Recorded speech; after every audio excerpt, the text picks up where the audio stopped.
Good evening and thank you for being here for ABC 10 News at 5. I'm Nazi Javi. Glad you're here with us.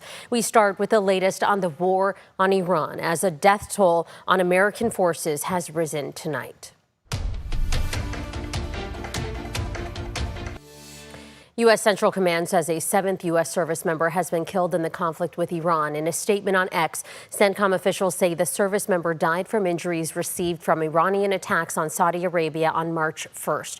Their identity will be withheld for 24 hours, so family can be notified first. It comes as Ali Khamenei's second eldest son has been named his successor as the new supreme leader, according to Iranian state media. Mojtaba Khamenei will serve as the country's third supreme leader since the 1979 Islamic Revolution. President Trump said last week that Khamenei's appointment as his father's successor would be, quote, unacceptable to him. The announcement comes just one day after the dignified transfer of the remains of the 6 other troops killed in the first days of the war with Iran. The violence now in its second week. President Trump vowing Iran will be hit hard and not ruling out U.S. troops on the ground. ABC's Tom Sufi Burridge with the latest. The U.S. and Israel launching a new wave of attacks against Iran, now hitting the country's energy infrastructure. Israel saying it has hit multiple oil refineries, massive plumes of smoke seen above this fuel depot in Tehran. And elsewhere in the city, video posted on social media showing a massive fireball erupting as someone is heard saying the fuel is in the streets, burning people's shops and houses. Iran's foreign minister saying these attacks mount to, quote, nothing less than intentional chemical warfare against Iranian citizens. Iran retaliating against these attacks, apologizing to its neighbors, promising to stop any further fighting unless Iran is attacked first. But hours after that apology, strikes rained down in several Gulf countries. Drones and missiles hitting this high-rise in Kuwait. And this video showing the moment an Iranian drone struck the airport in Dubai. President Trump has vowed Iran will be, quote, hit very hard, saying the US has identified new targets for complete destruction and certain death.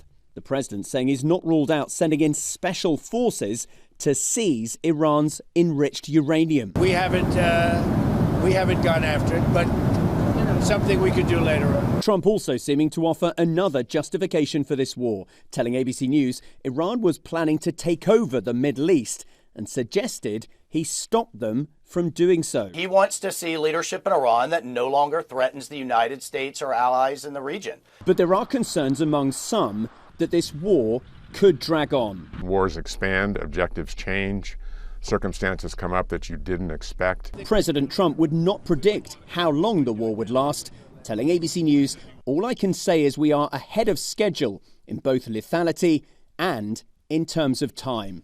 Now, the Pentagon announcing a 7th US service member has been killed in Operation Epic Fury. Tom Sufi Burridge, ABC News in Paris.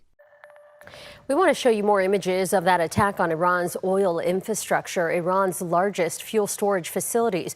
The Shahran oil deposit in northeast Tehran was ablaze for hours. Thick plumes of smoke drifted from the compound into central Tehran, triggering the rare weather phenomenon of black rain, which is rain saturated with oil. That attack is just the latest example of how the war in Iran is disrupting global oil supply. Crude oil prices now reaching $100 a barrel for the first time in more than 3.5 years. The national average for a gallon of regular gas jumped to $3.45. That's 47 cents higher than just last week. That's according to AAA. Of course, that's a national average. Well, traffic through the Strait of Hormuz has slowed dramatically since this war began as vessels worry about escalating violence.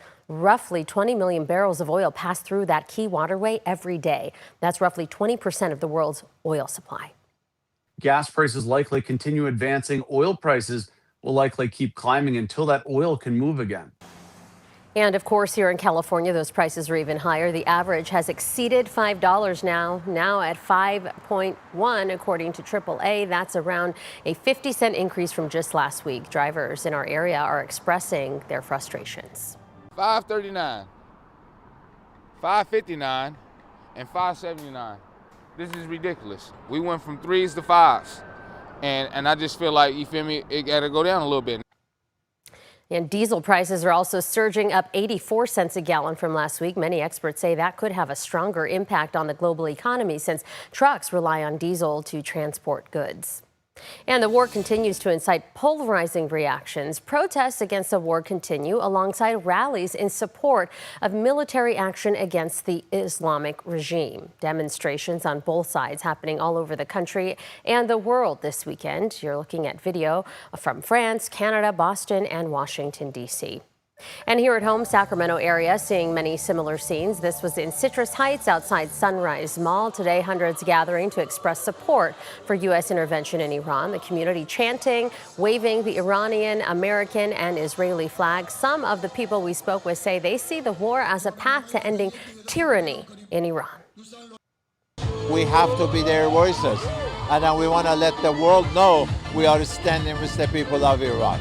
They are not alone. We fight with them, and we will make them free, and we will take Iran back. Others at the rally say they don't see the conflict in Iran as a political issue, but a human rights issue. You can stay with ABC 10 as we continue to follow the latest developments on the war with Iran.